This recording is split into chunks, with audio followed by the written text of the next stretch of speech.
You really think that America was ready for a black president? Yes, I do. Because even black politicians in Washington these days say they don't think that's the case. Well, not now.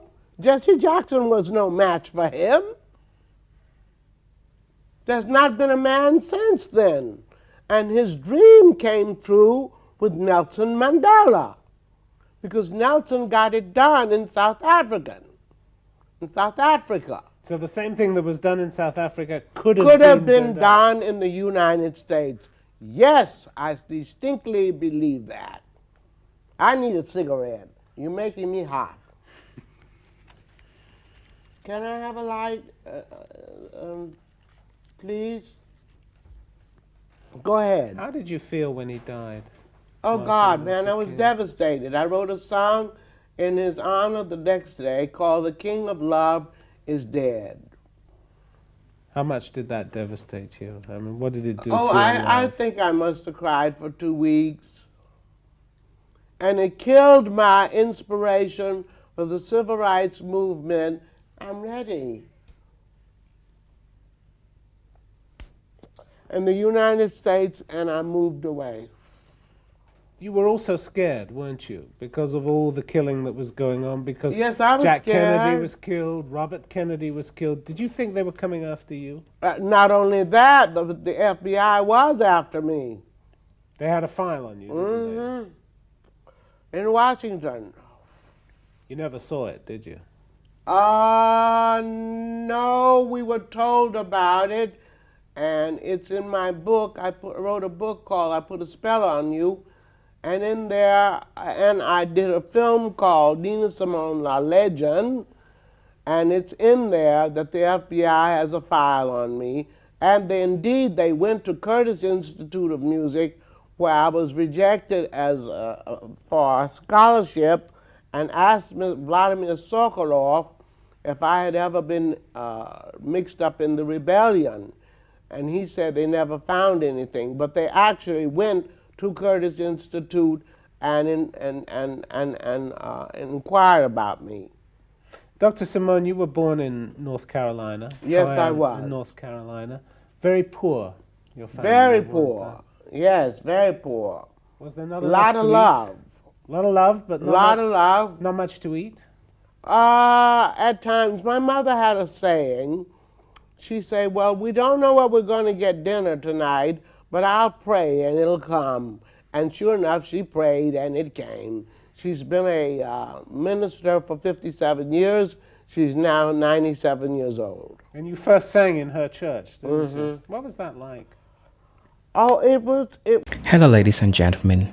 Today is on a Thursday, and I decided to look back to one of the most appreciated Black American singer who used their voice to project what really could help people in the fight and the help during the civil rights times. These are activists. I'm talking about Nina Simone. She's so important, and she's an iconic African-American singer, a pianist, and a civil rights activist. She was born in Eunice Kathleen Waymon. That's in 1933. She grew up in North Carolina and became one of the most influential musicians of the 20th century, blending jazz, blues, and classical music. She's an iconic Black figure, especially in the music industry, and one of those people who have met people like Malcolm X. They have tried to help significantly to the Black community. And if you ask somebody who were probably born during the 1950s, they'll tell you who was really Nina Simone. Now, this is an African, not an African, but a Black American who have used his voice as a tool to protest. She was given, she was gifted to use his voice to address issues that Black people are going through. Remember during her peak times, where Black people were being undermined in different ways, during the Jim Crow times, during the segregation times, she was so iconic, and she used her voice to share the problems that Black people went through. And sometimes She felt like her life was in danger and she had to leave and go somewhere else. Guys, buckle up. I want you to watch this video by Nina Simone. Really, really important part of black history when we're looking at iconic figures in the black community, especially black women. Buckle up for this video. I hope that you're doing fine. If you're watching this video for the first time, maybe if you'll watch it till the end and feel like you agree with everything that Nina Simone was saying in this interview, you could like, subscribe, share the video, and I'll most definitely appreciate if you buy me a coffee through my Cash App account. Is it on my bio? I really, really appreciate. Until then, let's dive right into the video. I'll be back with my commentary. 'Cause I've got my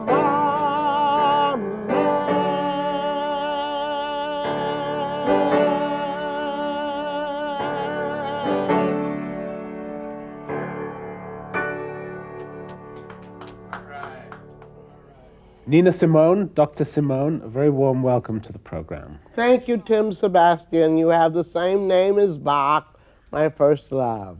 Ah, I can't lose with that, can I? No, you can't.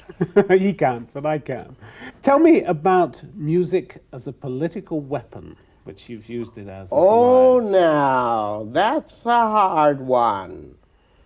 As a political weapon, it has helped me for 30 years defend the rights of American blacks and third world people all over the world, to defend them with protest songs.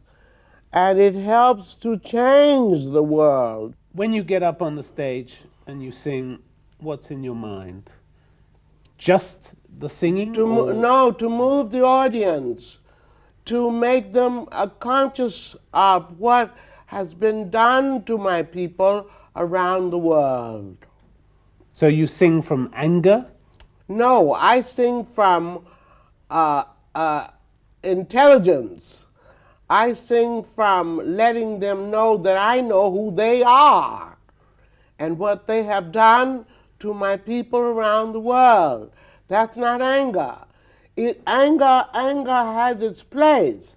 Anger has fire, and fire moves things. But I sing from intelligence. I don't want them to think that I don't know who they are, darling. Who are they? They are the white people around the world, with the exception of Nelson Mandela, whom I met this year. I went to his marriage and his anniversary in 1998. And you weren't disappointed? Oh no, my God, he's a saint. He's the greatest person on the planet. How much does fame mean to you? How much does your success mean to you? My success means a great deal to me, and my stage presence and being on stage means a great deal to me. My music is first in my life. And what's second? What do you sacrifice for your music? I don't sacrifice anything for my music. But secondly, I would love to be married. You know, I think I'll marry the cameraman over there. But I would love to be married. I have a man of my own, but that's second to my music. My music, nothing takes its place. Nothing. You've been married before. Have you been, I've been married unlucky? twice. Unlucky at love? Yeah, unlucky at marriages. Not so unlucky at love. Lots of love, few marriages. Yes, 2 marriages. Why didn't they work out? The music got in the way. In the one where I married the cop from the United States, the music got in the way, and he treated me like a horse. You know, a non-stop workaholic horse. And the one in Tunisia, well, that was very hot, like a volcano. And his family didn't want him to move to France, and France didn't want him because he's a North African. And the volcano didn't last? No, but it lasted long enough for me never to forget it, I'll tell you that. Among all the unforgettable things and unforgettable people in your life, there was Martin Luther King, wasn't there? Oh, yes. Well, I marched with him. I knew him. I composed a song for him.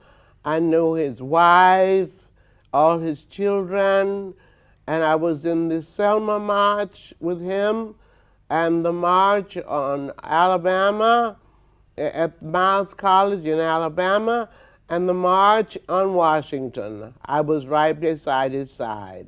We saw the public face of him, we saw the public man. What was he like in those private moments when he was out of the public eye? Darling, he was always on stage. His dedication was of such immense proportion that he never forgot for a minute that he was there to lead my people. He never forgot that for a minute. And when he was not on stage, he was still on stage. He was always talking about equal rights. You've said in the past that you would have worked to try to get him to the presidency. Do you think realistically that he could ever have had a shot at Yes, the he presidency? could have. Yes, he could have, baby. He could have if he hadn't gotten killed and we'd had a little bit more support. You really think that America was ready for a black president? Yes, I do. Because even black politicians in Washington these days say they don't think that's the case. Well, not now. Jesse Jackson was no match for him. There's not been a man since then. And his dream came true with Nelson Mandela, because Nelson got it done in South Africa. So the same thing that was done in South Africa could have been done in the United States. Yes, I distinctly believe that. I need a cigarette. You're making me hot. Can I have a light, please? Go ahead. How did you feel when he died? Oh, Martin God, Luther man, I was King? devastated. I wrote a song in his honor the next day called The King of Love is Dead. How much did that devastate you? I mean, what did it do Oh, to your I life? think I must have cried for 2 weeks. And it killed my inspiration for the civil rights movement. I'm ready. In the United States, and I moved away. You were also scared, weren't you? Because of all the killing that was going on, because Yes, I was Jack scared. Kennedy was killed, Robert Kennedy was killed. Did you think they were coming after you? Not only that, the FBI was after me. They had a file on you, didn't they? In Washington. You never saw it, did you? No, we were told about it, and it's in my book. I wrote a book called I Put a Spell on You, and in there, and I did a film called Nina Simone La Legend, and it's in there that the FBI has a file on me, and they went to Curtis Institute of Music, where I was rejected as for a scholarship, and asked Vladimir Sokolov if I had ever been mixed up in the rebellion. And he said they never found anything, but they actually went to Curtis Institute and inquired about me. Dr. Simone, you were born in North Carolina. Yes, I Tryon, was. in North Carolina. Very poor, your family. Very weren't poor. Yes, very poor. they? Was there not A enough lot to of eat? love. A lot of love, but A lot of love. not much to eat? At times, my mother had a saying. She said, well, we don't know what we're going to get dinner tonight, but I'll pray and it'll come. And sure enough, she prayed and it came. She's been a minister for 57 years. She's now 97 years old. And you first sang in her church, didn't you? What was that like? Oh, it was fun because I had never studied the piano. I was a child prodigy. So when they got up and started shouting, I started playing. Literally sat down and started playing. Started playing. The the first piano. song I played was God Be With You Till We Meet Again. I played that at 3 years old. And then you went on to train as a classical pianist. Yes, That was your love, wasn't it? Really? yes. I'm Classical not over it. piano. I'm not over it yet. Are you disappointed that you didn't, in the end, become what you and your parents wanted to be, which was the first black concert pianist? in Yes, the because States, we don't wasn't it? have any. All we have is Andre Watts, and they don't accept him very much because he's part German. The blacks don't accept him, but they would have accepted me.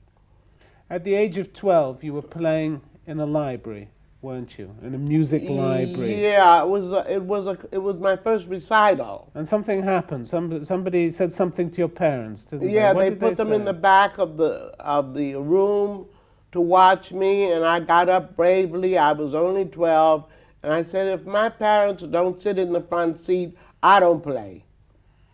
And they were put there because they were That's black. right. How did that make you feel? It was my first encounter with racism.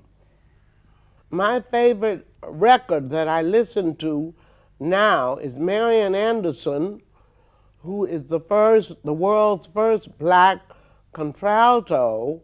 I listen to her every morning. She wakes me up and gives me inspiration to start the day. She sings a song, "Oh, rest in the Lord, wait patiently for him, and he will give you your heart's desire, and he will give you your heart's desire." Religion is deeply ingrained in you. isn't it? Deeply ingrained. All religions, All you've religions. got I a don't lot believe. of religion. I don't interest believe. in religion. I don't don't you? believe in any one religion. No, I don't believe in any one religion. I believe in Allah. I believe in the Hindu religion because I studied yoga for 21 years. I believe in Buddhism. I believe in all of them because they're necessary for the sheep, darling. The sheep have to have something to follow, and religion is necessary. I believe in all of them. So when you got turned down by the Curtis School in Philadelphia, you needed to make some money, didn't you? Yes, I So did you to start- help my parents. So you started playing in bars and supper parties. And Yes, I did. What was that like? It was awful. But it got you some money. Got me $90 a week, 50 of which I gave my parents. And they came to Philadelphia to be close to you. Yes, they did. What was your big break? My big break was going to Atlantic City and playing in a supper club and singing the song Porgy, which was given to me by a fan, a student there, and he liked Billie Holiday. I can't stand her, but he liked her, and he asked me if I would sing it. So since I didn't have to practice the piano while I was cleaning up my room in Atlantic City to work every night from 9 to 4, I learned the song and first sang it there in a bar. And an agent heard me and took me to New York and put it on a record. And then in 1957 came Carnegie Hall. That's right. Huge success, wasn't it? Yes, it was. But something disappointed you because you wrote a letter to your parents, didn't you? I don't remember that now. You apparently wrote a letter to your parents saying, this is where you wanted me to play, but I should have been playing Bach. Yes, I Your did. favorite composer. I did do that. So this was your glory occasion, but you were still disappointed? Well, I loved the audience, but I wasn't playing classical music, and I wanted to be. And so I wrote, and I quote again what you have just said, I wrote, yes, I'm in Carnegie Hall finally, but I'm not playing Bach. And then came My Baby Just Cares for Me. Oh, well, now that's years later. Years later, but it was huge, wasn't it? Yes, it was It huge. started out as a song for an ad, wasn't it? No, it started out as a piece of Play-Doh for children in England. It started out as a video for children, And then it got bigger and bigger, and everybody started to hear it, and it became very famous. And it's the most famous song I have recorded. People say it turned you from cult into legend. Yeah, I Do you think think so. that's right? Yeah, I think so. So you knew after that you were on your way. Yeah, I was on my way before that because let's face it, I was playing around the world before then. I heard about it in Switzerland. When you left America in 1972, you left because you couldn't stand Racism. just that. Racism. You couldn't stand it any longer. I couldn't stand it. Walking I still down the can't street. stand it.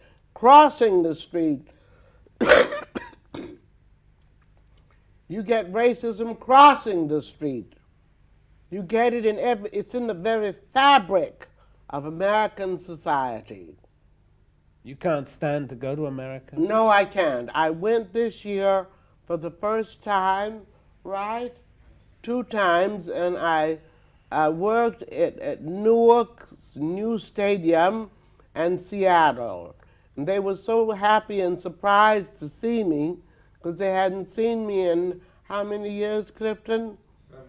In 7 years. But you didn't feel well treated? This time, yes. This time they were more than happy to see me. They hadn't seen me so long they thought I was dead. But you wouldn't go back and live there. No way.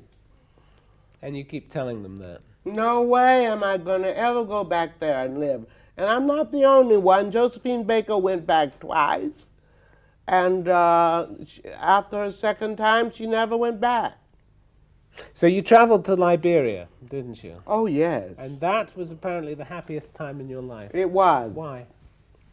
I was at home.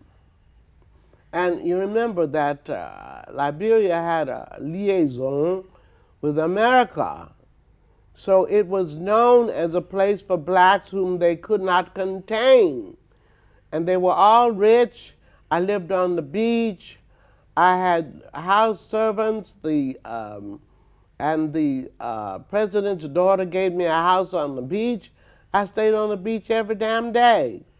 It was fantastic. I was happier there, and what's more, I got engaged to the foreign minister's father, who was at that time 70 years old. But he was killed, wasn't he? Yes, he was killed. They killed 13 of them In a coup. in a 19 coup. Life seems to have gone wrong for you after that, didn't No, it? I wouldn't say that. My music has always lifted me, and I've had a few love affairs that have lifted me. Life hasn't gone wrong for me. I've been unlucky. No, I haven't been. No, I have no complaints about my life. But in 1978 in England, you told a newspaper, "My personal life is a shambles. I'm black and I've been struggling for half my life." Well, that's true. My personal life was a shambles, and it still is. I don't have a lover. I have a friend, but not a lover. My personal life has been a shambles because everything has had to be sacrificed for the music. But then there were reports in the late 70s of a drug overdose and No, you wait running now. out of money and I ran being out of homeless money. and- I wasn't homeless. I've never been homeless. That's a lie. You also seem to have had a lot of problems with the music industry. Yes, Racketeers, because, you've talked for about. God's sakes, they don't pay you. I still have 60 albums being pirated in England right now. Nobody's actually paying you for these? No. I have a great lawyer from San Francisco, and he goes after as many pirates as he can, but he can't catch them all. They run the streets too fast. I've been pirated all over the world. When you get up on a stage now, and they said this in 1987 when you were at Ronnie Scott's jazz club Oh, in yes. London, They said you get the whole Nina Simone when she comes up on the stage. You get her mood, you get her monologue, you get the music. Is this the whole Nina Simone experience when That's you get true. up on a stage? That's right. And you keep them waiting until you're ready. That's right. All the time. Why? Why? Because I have to be composed. I have to be poised. I have to remember what my first piano teacher taught me. You do not touch that piano until you are ready and until they are ready to listen to you. You just make them wait. How do you judge that moment? Oh, I judge it from my head and from my instincts. And then when it's ready, then when you're happy and the crowd is happy, Is when they're ready, I play for them. is it always a buzz? Is it always a huge kick for you? Yes, it's always a huge kick. To get better with the years? Yes, it does. In what way? You're here. In what way? Do you still enjoy it as much? Oh, yes, I enjoy it as much. You happy to keep traveling as much as you do? I mean, you're on the road constantly. Never get tired? Yes, I get very tired. I stay tired. But I don't mind being on the road for my music. Before I let you go, one question. There is a report that at a business meeting once you pulled out a knife. I sure damn did. Did you?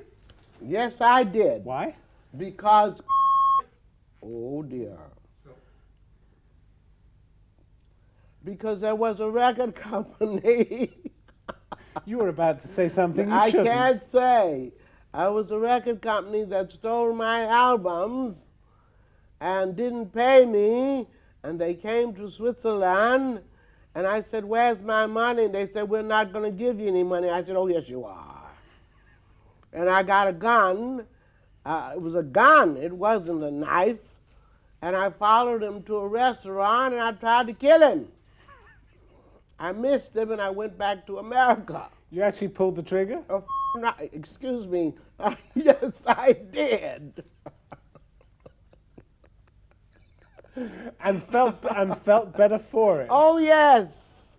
Sorry I didn't get him. So now we've advertised that side of your life, and you say that you're still looking for a lover. Men are going to be a bit nervous of you, aren't they? They are very. Do you manage to put them at ease? No. And you don't try too hard? No, I don't try. Yes, I try hard, but I refuse to cook or to clean. So they've got to take you as you are. They've got to take me as I am and recognize that I'm a star as well as a woman, and they have to deal with the two. And treat you properly. Definitely. Nina Simone, Dr. Simone, it's been a great pleasure having you on the program. Can I say one more thing? I'm a Please, doctor. Do you know why? You're a doctor of humanities Yes. from the Malcolm X University in Chicago. Yeah. And a doctor of music. From Amherst College in Amherst, Massachusetts. Okay. Thank you for setting the record straight. It's been a great pleasure. Hey, yo, welcome back to the channel. You've heard the interview, you've heard what she says, and she's down to earth. She's real with everything that she's saying. She means what she's saying. Now, Simone's significance to the black community goes beyond her music. She used a platform to advocate for civil rights and social justice, especially during the 1960s. Some of her most notable contributions include, first, she used music as a tool for protest. Nina Simone's songs like Mississippi Goddam, To Be Young, Gifted and Black, I Wish I Knew How It Would Be Free to Be Free, became anthems of the civil movements. She highlighted racial inequality, injustice, and the struggles of black Americans through her music, inspiring many to fight for equality. And it's always good because music really moves a lot of people, and it's always good that we have people that talk about this, because really music has played a significant part in human life in making us see things differently. Like for me, I love music. I love listening to music, and it keeps me moving, So it's really, really important that she used a platform to protest, to talk about music that underlined the problems. Like Mississippi, goddamn, to be young, gifted, and black. I wish I knew how it would be free to be free, which became the anthem of civil rights movement. If you are in those times, I'm also going to be talking about. She had a bold stance on racial injustice. Simone didn't shy away from addressing issues like segregation, police brutality, and racial discrimination. Our work helped raise awareness about the plight of Black Americans and kept these topics at the forefront of the public consciousness. Really, really important. Really, really important. She wasn't afraid, and you heard that she was being searched, she was being looked, and she felt like her life was in danger. And at some point, she had to leave where she was staying to go to a different place. And I think she talks about it in the interview. The third thing that I'm going to be talking about is inspiration for Black pride. Through her music and activism, she encouraged Black Americans to take pride in their identity, culture, and heritage. Songs like To Be Young, Gifted, and Black became a powerful celebration of Black potential and resilience. If I find time, I'll go and listen to the songs. I'll just go and listen to the songs. Yep. I promise that. Now, the fourth thing, which is also important, she was engaged in political. We're talking about the political engagement. And this shapes the plight of Black women in political engagement. I want you to listen so closely. Simone was aligned with the radical political movements, including the Black Power movement. Her outspokenness and refusal to conform to mainstream made her a powerful voice in the fight for the Black liberation. She was an important part of Black history because she used the platform, she used the voice, she used her heart to articulate, to share the problems, the challenges, the struggles, the detriments that Black people were going through. The predicament was so much devastating for the Black people. And we had Black people who could stand to talk about this. It was really, really important. These are presented Agent Stories. I just want you to let me know, what do you feel about all this? How do you feel about this?